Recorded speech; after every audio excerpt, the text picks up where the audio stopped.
In the very first hours of the Korean War, there was one brutal, completely lopsided battle that really set the stage for everything that followed. Today, we're going to break down that fight for Kaesong and Munsan. So picture this. It's June 25th, 1950. Along the 30th parallel, that dividing line between North and South Korea, there's this tense kind of peace. But in those quiet, pre-dawn hours, that peace is about to be absolutely shattered by the roar of artillery and the rumble of tanks.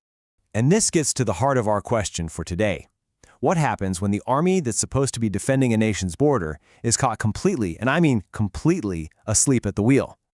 To really understand the disaster that was about to unfold, we have to look at the state of South Korea's defenses. Now, on paper, the Republic of Korea Army, or ROKA, had a whole division guarding this super important Western approach to the capital, Seoul. But the reality on the ground? Well, that was dangerously different. The level of unreadiness was just staggering. The ROKA 1st Division was actually known for having lower quality training than other units. I mean, its main regiments were in the middle of basic training, not combat-ready drills. And to make matters worse, their heavy weapons, all their big guns, had been sent way to the rear for reorganization. And to top it all off, their commanding officer wasn't even there. He was away on leave. This number, right here, it says it all. On June 24th, the day right before the invasion, a whopping 57% of the soldiers in the ROK 1st Division were on weekend leave. The front line wasn't just thin, it was practically hollow. So as you can imagine, this lack of readiness created an incredibly unbalanced fight. Because on the other side of that border, the North Korean People's Army, the KPA, they didn't have any of these problems. No, they were coiled, organized, and absolutely ready to strike. The contrast here is just stark. On one side, you have the KPA, a force built from the ground up for a massive combined arms invasion. That means getting their infantry, their tanks, and their artillery all working together like a well-oiled machine. And on the other side, the ROK, under strength, poorly equipped, and about to be completely surprised. Let's just break down the numbers, because they're pretty telling. The KPA brought 2 full infantry divisions. That's about 21,000 soldiers, against the RK's single depleted division. But the real game changer was the hardware. The KPI had an entire armored regiment with 40 powerful T-34 tanks. The RK? They had 0. The KPI had over 90 heavy artillery pieces ready to go. The RKs were, you guessed it, in the rear. Yeah, this wasn't a fair fight. It was a mismatch by design. So, the North Korean code name for this whole invasion was Pokpung, which means storm. And let me tell you, on the morning of June 25th, that storm broke with unbelievable violence all along the 38th parallel.